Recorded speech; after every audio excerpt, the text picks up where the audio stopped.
TV రంగంలో మొగటం లేని మహారాణిగా వెలుగొందుతూ ఎలాంటి ప్రోగ్రాంనైనా ఒంటి చేత్తో ఏమాత్రం తడబడకుండా నడిపించడం స్టార్ యాంకర్ సుమకే చెల్లింది.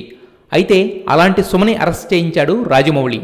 బాహుబలికి కీలక లొకేషన్ అయిన మాహిష్మతిలోకి ఎంటర్ అయ్యి ఆ విశేషాలను ఎక్స్ప్లెయిన్ చేస్తుండగా సుమను అరెస్ట్ చేసి దేవసేనను బంధించిన ప్లేస్లో పెట్టారు.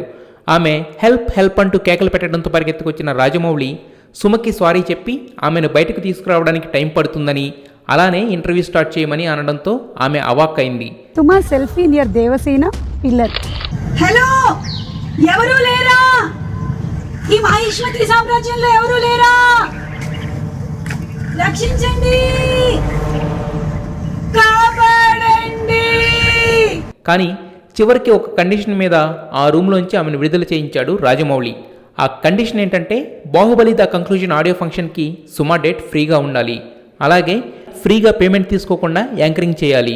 మరి అంటే మరి మన ఆడియో రిలీజ్ డేట్కి మీ డేట్ కన్ఫర్మే కదా? కన్ఫర్మే.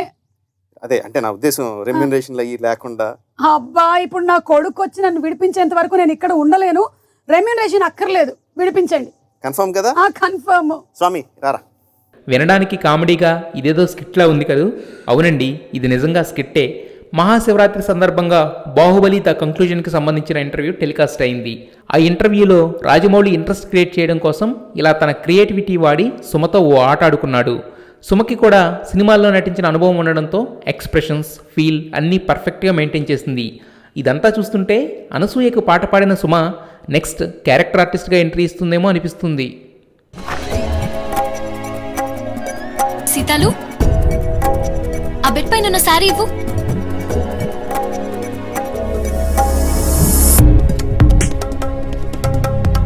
క్రీమ్ రాసుకుంటున్నానే, నువ్వు కట్టే.